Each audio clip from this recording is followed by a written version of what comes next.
Hey guys, welcome to a new video. I wanted to drop this video really quickly. It's not going to take too much time out of your day because I get this comment maybe 5 to 10 times a day on average across all of my YouTube videos. And it's spurred from something that came out 2 months ago roughly. There was this big fiasco. I'm not going to go too deep into it, but essentially there was information spread that you can't use Canva's graphics, or you can't use Canva essentially for print on demand. This is what the information came out, and essentially it's kind of like against Canva's policies, etc., which is not true. And I made that very clear when that came out. I literally created a 41-minute video explaining why that's not, and we went through the policies and etc. and things happen. Maybe I would say maybe 90% of the people who kind of watched that video explained that they already had canceled their Canva subscription, their Canva membership, etc. And I'm still getting comments till this day about people asking about, is the Canva system, are you still allowed to use it for print on demand? Are we going to get sued? Is Canva going to take us down? Is it illegal, etc.? And Canva, crazy enough, Canva created a video 2 days ago actually harping on this, coming back to this idea, which, by the way, was something that I had told you guys from the very start, is to be level-headed. A lot of the times when certain information gets spread, people go crazy, they go nuts, and they make decisions way too quick. And like I said, this was a video I made 2 months ago. 2 months ago. Everybody listening to this video does print on demand on some way or some level, whether it be a marketplace platform, whether it be their own site, whether it be, they're doing it every day, maybe once a week, they're involved in it somehow, some way. I mean, you probably wouldn't be watching this channel unless you do. So I'm going to make this clear because, like I said, I still get comments on this every single day that, yes, you absolutely can use Canva's graphics, right, for your print on demand. However, you have to use it in the same way that I've said in the past two videos, which is you create your own combination of elements, your own combination of designs, and even using the elements that Canva provides, using them in combination with other elements and other features to create your own design, and that is legally allowed to use, right? So I want to be clear on that. Because there's a lot of, like I said, a lot of people, we're talking about thousands of people, like overnight, were brainwashed thinking that, all of a sudden you can't use Canva for print on demand, etc. And actually, and like I said, the reason why this is pretty cool is that Canva actually came out with a video. Now, I think they should have came out a little bit earlier with this, but I'm not judging them. Who cares? Or maybe some of you guys care. I don't know. But let's go ahead and actually listen to what this part of the new video has to say. And this video was actually posted 2 days ago. I probably should have recorded this video 2 days ago, but honestly, I didn't even know until now. Right now, I found out that 2 days ago, Canva posted a video on this. I'm not subscribed to them on YouTube. I really don't know.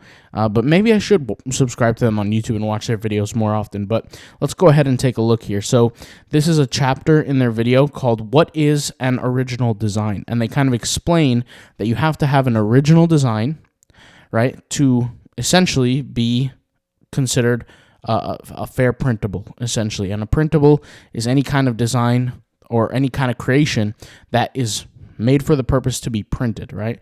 And we could actually go over this. This guy, he talks about how he has printables in his house, and he gives different examples here, like some sort of planner, art, designs on a t-shirt, etc. All right, so let's go ahead and see here what he has to say about the original design concept. In the next part of the video is, if you want to create a product that you can sell, whether it's a t-shirt, ebook, or a template, it needs to be an original design. I just paused the video right there because I want to be clear about something. He specifically says right here that if you want to sell this design on a product, it has to be quote-unquote an original design. So let's go into that. And that's a great question.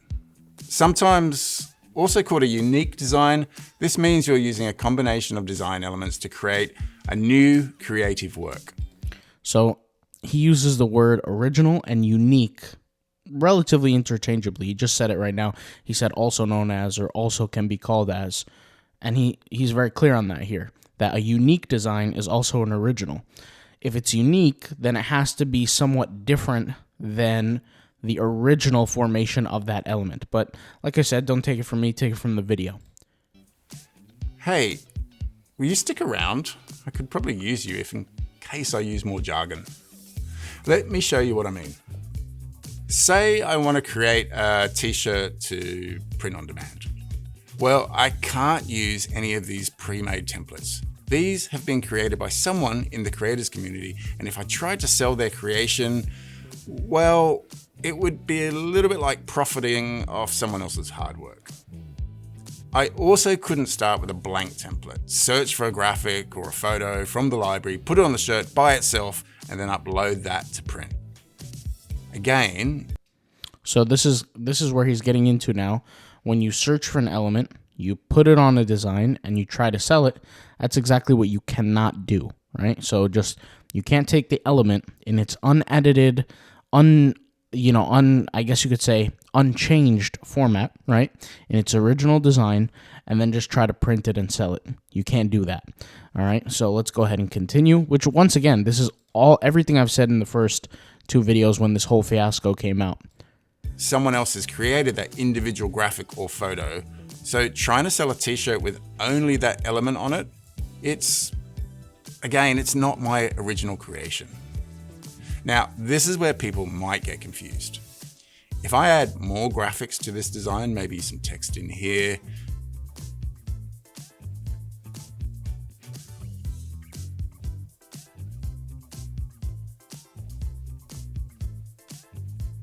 a little bit of this, a little bit of that,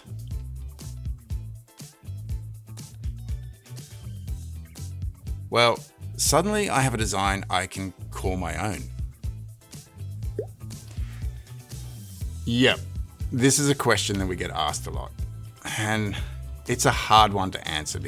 So you could see here, right, the original element had a lot more elements in the design. I'll actually go back here and click on it, right? And now it's become a changed design, and now it's viable, in his opinion, to sell.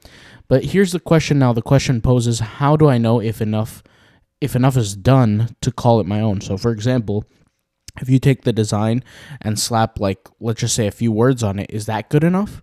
Or if you take the element and completely shift it, is that enough? How do you know when enough is enough? What's the minimum that I have to edit for it to be called enough? So let's go ahead and see what that looks like. Yep, this is a question that we get asked a lot, and it's a hard one to answer because there are so many different types of graphics and images and photographs, shapes, texts, and other elements in the Canva library. But a good question to ask yourself is, what I'm selling a unique design that I've put creative effort into? Or am I just reselling content that I found on Canva with minimal changes? If in doubt, you probably need to add or change or remove some of the elements to make it your own. Get creative. Here's another question we get asked. All right, so this is kind of the gray category, right? This is the thing that it's not too specific, it's not too clear, where he says, how do I know how much do I have to do? And he basically says, get creative, erase a little bit, add a little bit. And so basically, guys, here, what you can take away from this is that there's no, and this is from my understanding, right? And this is what's very, very clear to me, is that there's no blanket, there's no line in the sand about what exactly is enough, right? But the conversation still stands that things need to be changed from the design element. So if you're listening to this and you're asking yourself, well, how much do I have to change to be safe? Well, just you changing certain aspects of that design is fair to say that you're still doing an effort of change, right? Now, if you want to be just safe and etc., I wouldn't mind adding, if I were you, if you're really worried, which I really don't think there's a reason to be. Let's be honest, Canva is a huge company. Literally huge, multi-million-dollar company. It's not going to chase after your, small net worth. They're going to go after a lot bigger if they're going to legally go after. But once again, it's hard to even prove that your design was created on Canva. Like that's kind of hard to do anyway. So guys, what it comes down to is if you're going to respect these policies that Canva provides, which you should. I mean, at the end of the day, you're using their software and you agree to respect their policies. Just what it comes down to is just try to make an effort to edit the design, edit the elements, create your own kind of manifestation of what that thing is, and use it as, well, an element, right? As opposed to the whole entire thing. And I think if you really think of just the vocabulary of the word, the meaning elements, right? If you search an element in Canva, think of the word. It's an element. It's a part of a whole. It's I guess you can say it's a sector or a section of your design. It doesn't have to be the whole thing, and you can use multiple elements to create a whole new composition. So if you're out here listening to this, you're worried, first of all, don't be worried. Because like I said, I get comments literally every day about this. But secondly, try to make some small changes, maybe add some text, add some other elements, and then boom, you got your own kind of creation, and you can use that for print on demand. All right, guys, so it's that simple, and hopefully we're putting this to rest. And I could see probably a lot of other creators talking about this, but at the end of the day, it's all up to you to make your own decisions. Nobody's going to be sitting there, behind your chair watching you what you're doing. But at the end of the day, your decision. Do what you want to do with it. And yeah, I'll talk to you guys later. Thank you guys for watching, and peace out. Bye.